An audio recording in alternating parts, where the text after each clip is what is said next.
नमस्कार दोस्तों, मैं हूं आपका दोस्त आपका होस्ट आर के और आप देख रहे हैं आर के ट्रेडिंग। दोस्तों, इम्पोर्टेंट जो रैली होता है मतलब स्ट्रॉन्ग रैली है ना, और वीक रैली, कमज़ोर रैली, इसको आइडेंटिफ़ाई करने का तरीका क्या है? लोग अक्सर बोलते हैं ना कि हम रैली में सस्टेन नहीं कर पाते हैं सर, निकल जाते हैं जल्दी, इसका क्या उपाय है? तो सबसे पहले देखिए, आप रैली में सस्टेन नहीं कर पाते हैं, तो इसके लिए तो आपको सबसे पहले तो रैली का क्या सिचुएशन है चार्ट पर, वो क्या दिखा रहा है वो समझना पड़ेगा ना, तभी तो आप रैली में सस्टेन करेंगे नहीं करेंगे अलग बात है। और सबसे बड़ा बात होता है कि रैली पे सस्टेन करना क्यों है? अपना टारगेट आ गया, आपको लेके निकल जाना है। फंडा तो यही है ना, पैसा आ गया बन गया, ठीक है। अब जैसे देखिए मेरा टाटा मोटर्स का मैंने एंट्री किया और मैं अपने रेजिडेंस एरिया के आसपास में कहीं निकल गया और उसके बाद फिर एक लंबी रैली आई, बात समझिए, ठीक है। तो यहाँ पे रिग्रेट फील होता है, लेकिन क्या ये सस्टेन मतलब आप आइडेंटिफाई कर सकते थे? तो कुछ चीज़ें हैं, अगर आप फॉलो करें तो शायद आपको मिल सकता है। मैं लेकिन फिर भी वही कहूँगा कि आपको अपना टारगेट से मतलब होना चाहिए, कितना जाएगा स्टॉक इस बात से कोई मतलब नहीं हो जाए। लेकिन फिर भी आप देखिए, पहले पुराना चार्ट देखिए, ये है 22 तारीख का चार्ट, पूरा का पूरा। यहाँ पे जो ये सेम स्टॉक टाटा मोटर्स, यहाँ पे जो ये चल रहा है, अगर स्टॉक्स का चाल, हिंदी में क्या बोलते हैं, चाल, ठीक है। अगर स्टॉक का मूव, जिसको हम लोग चाल बोलते हैं, अगर स्टॉक का चाल आप समझ रहे हैं, और स्टॉक का चाल का कैरेक्टर, चरित्र है ना, कहता है इसका कैरेक्टर अच्छा नहीं। कैरेक्टर कैसे पता चलता है? कोई अगर स्ट्रॉन्ग मूव देने वाला है या बड़ा मूव देने वाला है या देता है, तो उसका एक कैरेक्टर होता है, वो कभी भी सीधा नहीं चलता, वो कभी भी सीधा नहीं चलता। जैसे शेरपा तेन सिंह, मैं आपको बता रहा हूँ शेरपा तेन सिंह के बारे में। और शेरपा तेन सिंह कौन थे? शेरपा तेन सिंह और एडमंड हिलेरी, ठीक है। ये दोनों एवरेस्ट पर चढ़ने वाले पहले बंदे थे, ठीक है, शेरपा तेन और हिलेरी साहब। अब आप ये देखिए कि ये जो बंदा था, क्या ये डायरेक्ट एवरेस्ट पे चढ़ गया होगा? यहाँ पे पहाड़ है, ठीक है, और क्या ये डायरेक्ट चढ़ गया होगा? नहीं, ये पहाड़ की जितनी भी चोटियाँ हैं, ये वहाँ पे चढ़ के आराम किए होंगे, ठीक है, सुस्ताए होंगे, और फिर उसके बाद वो आगे का सफ़र तय किए होंगे। तो हर एक जगह पे जाने के बाद वो सुस्ताता है, यानी कि थोड़ा सा रिट्रेस करते हैं, आराम करते हैं, और उसके बाद फिर वो आगे का रास्ता जाता है। फिर वो आराम करते हैं, फिर आगे का रास्ता जाता है, आराम करते हैं, फिर वो आगे का, आराम किया फिर वो आगे। तो इस तरह का जो मूव है कि आराम किया और आगे रास्ता। लेकिन अगर ये पूरा आराम करने लग गया, आप ध्यान से देखिए, अगर ये पूरा आराम करने लग गया, देख रहा है ये क्या कर रहा है? आराम, ये कहीं नहीं जा रहा है, वो एक पहाड़ पे चढ़ने का कोशिश किया, लेकिन वहीं पे जाके सो गया। तो अगर आप एक छोटे चोटी के हिसाब से आराम कर रहे हैं, वो स्टॉक अपना चाल दिखा रहा है, एक छोटा सा चोटी बनाता है, उसी में ये कर रहा है, इसका मतलब इसको ज़्यादा दूर जाने की ज़रूरत नहीं है, ये ज़्यादा दूर जाना भी नहीं चाहता है। लेकिन अगर कोई स्टॉक चलना शुरू करता है और एक चोटी बना लेता है, एक वो point, top point, peak point बनाता है, उस पीक पॉइंट से जाके वो फिर नीचे आके थोड़ा आराम करता है, रिट्रेस करता है, और दोबारा ताकत गेन करने के बाद फिर से एक अपने उस चोटी को ब्रेक कर देता है, यानी अपने पिछला प्रीवियस हायर पॉइंट को ब्रेक करता है, और करने के बाद फिर वो रिट्रेस करता है। और रिट्रेस वो कहाँ करेगा? वो जो पिछला पीक पॉइंट था ना, उसके आसपास। अब देख रहे हैं, ये जो पिछला पीक पॉइंट था उसी के आसपास में आके ये रिट्रेस कर रहा है, और फिर ये ऊपर की तरफ जा रहा है।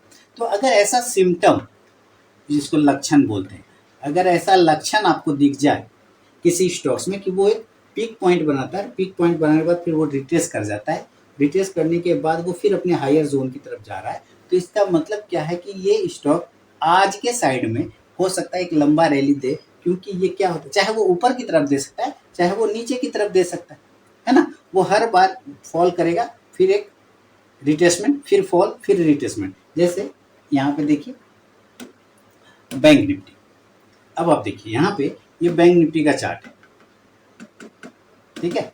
अब ये बैंक निफ्टी का चार्ट है, इसने लंबा मूव आपको दिया, मैंने पुट ऑप्शन आपको दिया था, सारे टारगेट आ गए थे ज़बरदस्त। अच्छा, मैं बता दूं कि मेरा इंट्राडे ट्रेडिंग कोर्स का दोस्तों इनरोलमेंट स्टार्ट हो चुका है। इंट्राडे ट्रेडिंग कोर्स जो कि जिसमें मैंने स्विंग ट्रेडिंग भी ऐड कर दिया है, तो आप इसमें रजिस्ट्रेशन ले सकते हैं। जून बैच स्टार्ट हो रहा है, और उसके लिए आप मेरे मोबाइल ऐप के थ्रू या फिर मुझे व्हाट्सअप करेंगे तो मैं लिंक डाल दूंगा, वहाँ से आप इन्वॉल्वमेंट ले सकते हैं। इंट्राडे एंड स्विंग एक ही कोर्स के अंदर दोनों मैं आपको बताऊंगा।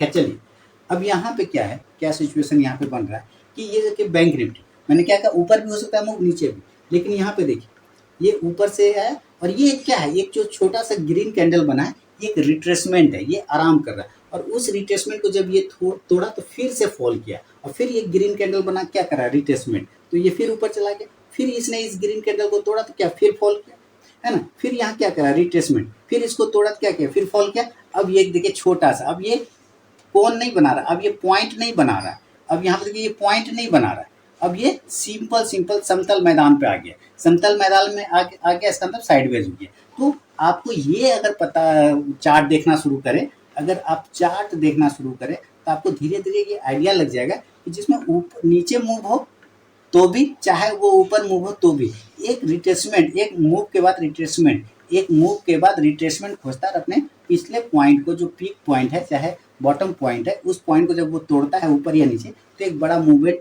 करता है और उस तरह का वो स्टॉक उस दिन वो प्रॉपर तेजी में ही रहने की कोशिश करता है। जैसे मैं एक एग्जांपल यहाँ पे आपको दिखाता हूँ, इन्फोसिस आप देखिए या SCL टेक देखिए, इन्फोसिस देखिए, आप यहाँ पे देखिए, ये ऊपर की तरफ भागा और एक पीक बनाया, पीक बनाने के बाद नीचे आया, अब ये पीक इसका हो गया, पीक से रिट्रेसमेंट लिया, फिर उसको तोड़ा, इस पीक को देखिए कहाँ चला गया, वो ऊपर की साइड में कितना ऊपर चला गया।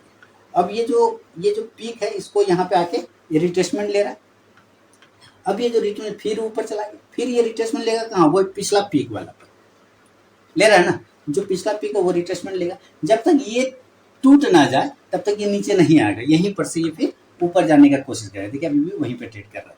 तो अगर इस तरह का आपको मूवमेंट पकड़ लेते हैं, पकड़ ही लेंगे, कोई जादू नहीं है, कोई मैजिक नहीं है, बस थोड़ा सा आपको प्रैक्टिस करना रहता है, प्रैक्टिस करना रहता है और आप आराम से कर पाते हैं। कहीं को दिक्कत भाई, दुनिया में अगर 5 लोग स्टॉक मार्केट में प्रॉफिट बना रहे हैं तो वो 5 लोग भगवान नहीं है, वो भी इंसान ही है, लेकिन उसने मेहनत किया है। ये आपको हमेशा सोचना था, आपको भी उतना मेहनत करना है और उतना टाइम देना पड़ेगा। कोई भी देखिए, चाहे अच्छा ये मुथूट फाइनेंस देखिए, ये नीचे की तरफ में है, उसको मैंने ऊपर की तरफ दिखा, अब ये नीचे की तरफ देखिए मुथूट फाइनेंस, ये क्या हुआ फॉल किया, ये क्या है रिट्रेसमेंट है, रिट्रेसमेंट तोड़ा फिर फॉल, फिर ये नीचे। तो जब तक वो रिट्रेसमेंट आपको नहीं मिलेगा तब तक ऊपर की तरफ में और नीचे की तरफ में बड़ा मूव नहीं आएगा। लोग अक्सर इसी सवाल में फंसे रहते हैं, इसी चक्कर में फंसे रहते हैं, सर हम पूरा राइड नहीं कर पाते, पूरा राइड। मैं हमेशा उन लोगों से ही बोलता, क्यों करना है पूरा राइड, कल नहीं आना है मार्केट में, कल मार्केट नहीं खुलेगा क्या। देखिए कोई भी बंदा अगर वो कहता है, देखिए मिथ है, मैं आपको बता दूं मिथ क्या है कि कोई बंदा बोलता है वो पूरा रैली एंजॉय करता है, वो मिथ है। सत्य क्या है कि कोई भी बंदा पूरा रैली एंजॉय नहीं कर सकता है, पूरा रैली राइड नहीं कर सकता है। 2 से 3% नीचे का, 2 से 3% ऊपर का वो मिस होगा ही होगा, वो छूटेगा ही छूटेगा, वो कोई बंदा नहीं पकड़ सकता है, पूरा रैली एंजॉय कर सकता है। इसलिए इस चीज़ में कंफ्यूजन में कभी मत पड़िए कि हमें पूरा रैली एंजॉय करना है। बस अपना एक टारगेट सेट करिए, सबसे इम्पोर्टेंट यही है। और ये अगर अचीव हो जाता है, चाहे वो आपके 10 मिनट में टारगेट अचीव हो जाए, चाहे 1 घंटा में अचीव हो जाए, डजंट मैटर।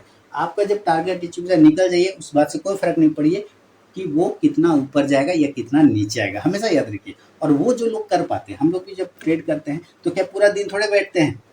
मैं पिछले 12:30 बजे के आसपास से मैं अपना दूसरा काम कर रहा हूँ, मतलब घर में ही हूँ, चार्ट देख रहा हूँ, फलाना कर रहा हूँ, पर ट्रेड नहीं कर रहा हूँ क्योंकि काम हो गया। तो जब काम मान लीजिए 1 घंटे में हो जाए या 10 मिनट में हो जाए तो हम क्यों उस चक्कर में पड़ेंगे कि पूरा रैली हमें एंजॉय करना है। लेकिन ये भी जानना ज़रूरी है कि पूरा रैली अगर आपको पकड़ना है, एंजॉय करना है, तो आपको किस तरह का चार्ट पर मूव को पकड़ना है। जब तक वो मूव आप नहीं पकड़ेंगे, रिट्रेसमेंट वाला नहीं पकड़ेंगे, तब तक आप बड़ा मूव कैच नहीं कर पाएंगे।